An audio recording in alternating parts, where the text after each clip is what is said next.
2004 వరకు తెలుగుదేశం పార్టీ అధికారంలో ఉంది. 2004 నుంచి 2014 వరకు డాక్టర్ వైఎస్ రాజశేఖర రెడ్డి గారి నేతృత్వంలో కాంగ్రెస్ అధికారంలో ఉంది. 2014 నుంచి 2024 వరకు చంద్రశేఖరరావు టీఆర్ఎస్ పార్టీ అధికారంలో ఉంది. ఇవాళ ఈ వేదిక మీద నుంచి చంద్రశేఖరరావు మందేసినవో మందేయలేదో నాకు తెలియదు, నువ్వు వండుకున్నావో పండుకోలేదో నాకు తెలియదు. వాళ్ళ ఇంట్లో నేను చెప్తున్నా, లేపూరి చంద్రశేఖరరావుని టీవీ చూపించు రేవంత్ రెడ్డి ఏం చెప్తున్నాడు. 2024 నుంచి 2034 వరకు కాంగ్రెస్ పార్టీ తెలంగాణ గడ్డ మీద ఈ 10 ఏళ్ళు ప్రభుత్వం ఉంటుంది. మువ్వెన్నెల జెండా తెలంగాణ గడ్డ మీద ఎగరేస్తాం. ఇది మా కార్యకర్తల మీద ఆనా. పాలమూరు బిడ్డగా నేను మాటిస్తున్నా.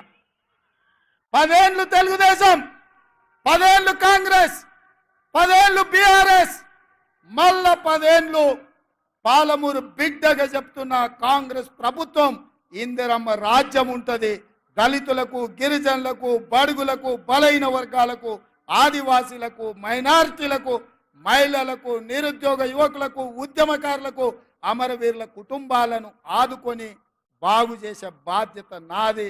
పాలమూరులో ప్రతి ఎకరాకు నీళ్ళిచ్చే బాధ్యత నాది. నాకు వయసు ఉంది, ఓపిక ఉంది. ఎవడన్నా అటు ఇటు చేస్తే తోక గత్తిరిచ్చే కత్తెర నా జేబులోనే ఉంది బిడ్డ. అందుకే మిత్రులారా, ఇది మళ్ళీ మళ్ళీ వచ్చే అవకాశం కాదు. ఈ అవకాశాన్ని జారవిడ్చుకుంటే 10 మంది ముందల పల్సన్ అయిపోతాం. పాలమూరు బలహీన పడుతుంది. పాలమూరు మళ్ళీ ఎడారిగా మారుతుంది.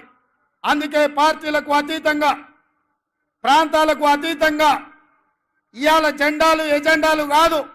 ఈ పాలమూరు బిడ్డ బలపడాలి, జాతీయ స్థాయిలో గుర్తింపు రావాలి అంటే ఈ నల్గొండ జిల్లా నుంచి మొదలు పెడితే అది ఖమ్మం కావచ్చు, ఆదిలాబాద్ కావచ్చు, వరంగల్ కావచ్చు, మెదక్ కావచ్చు, నిజామాబాద్ కావచ్చు, రంగారెడ్డి కావచ్చు, హైదరాబాద్ కావచ్చు, నా పాలమూరు గడ్డ కావచ్చు, 14 పార్లమెంటు సీట్లు గెలవాలి. రాహుల్ గాంధీ దేశానికి ప్రధానమంత్రి కావాలి. రాహుల్ గాంధీ కశ్మీర్ నుంచి కన్యాకుమారి వరకు 150 రోజులు 4000 కిలోమీటర్లు ఎర్ర టెండలో మంచు కొండలో పాదయాత్ర చేసినప్పుడు మొట్టమొదట కృష్ణా నదిని దాటుకొని కర్ణాటక నుంచి ఈ పాలమూరి గడ్డ మీద పాదం మోపిండు మన నాయకుడు. తెలంగాణలో పాదయాత్ర ఈ పాలమూరులోనే ప్రవేశించిండు. మిత్రులారా, కృష్ణా ఎట్లా పరవళ్ళు తొక్కి మన ప్రాంతానికి వచ్చిందో రాహుల్ గాంధీ గారు కూడా అదే విధంగా మన ప్రాంతంలో పాదయాత్ర చేసిండు. మరి మీ బిడ్డని ఇవాళ ముఖ్యమంత్రిని చేస్తే మనం రుణం తీర్చుకునే బాధ్యత లేదా అని నేను అడుగుతున్నా. అందుకే మిత్రులారా, వస్తారు, ఒకళ్ళ మాటలు చెప్తారు, నువ్వు నాకు తెలుసా అంటారు, ముందంతా మనం ఒకటే పార్టీలో ఉన్నామంటారు, అన్ని కాకి కథలు అన్నీ చెప్తారు, నక్క వినయాలు ప్రదర్శిస్తారు. వాళ్ళ పేర్లు నేను చెప్పాల్సిన పని లేదు. మొన్నటి వరకు దొరల గడీలు బద్దలు కొడతామన్న మా మిత్రుడు మాదిగల వర్గీకరణకు అసెంబ్లీలో కొట్లాడితే నన్ను తమ్ముడు సంపత్ కుమార్ని అసెంబ్లీ నుంచి సస్పెండ్ చేసినోడు ఆ చంద్రశేఖరరావు.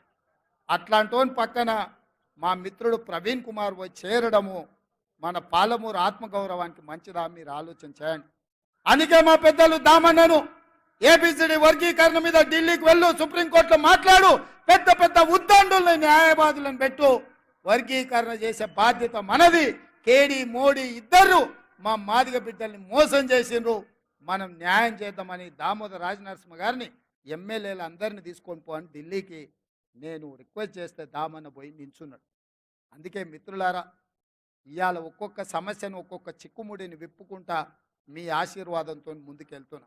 అందుకే ఇవాళ రాబోయే పార్లమెంట్ ఎన్నికల్లో నాగర్ కర్నూలు, మహబూబ్నగర్ పార్లమెంట్లలో కాంగ్రెస్ పార్టీ అభ్యర్థులను గెలిపించడానికి ఈ గడ్డ మీద ఉంటే జనజాతర మొదలు పెట్టినాం. ఆశీర్వదించండి, మీ దగ్గరకు వచ్చినాం. ఎన్నికల ప్రచారాన్ని ఇక్కడి నుంచే మొదలు పెట్టినాం. 14 సీట్లు గెలిచే వరకు మనం ఆగేది లేదు, విశ్రమించేది లేదు. ఆ కొనన నేను అడిగిన ముందాడ లైట్లు ఎందుకే లేదా వంశీ అని ఏమన్నా కొంతమంది భయపెట్టారు. అన్ని లైట్లు అయితే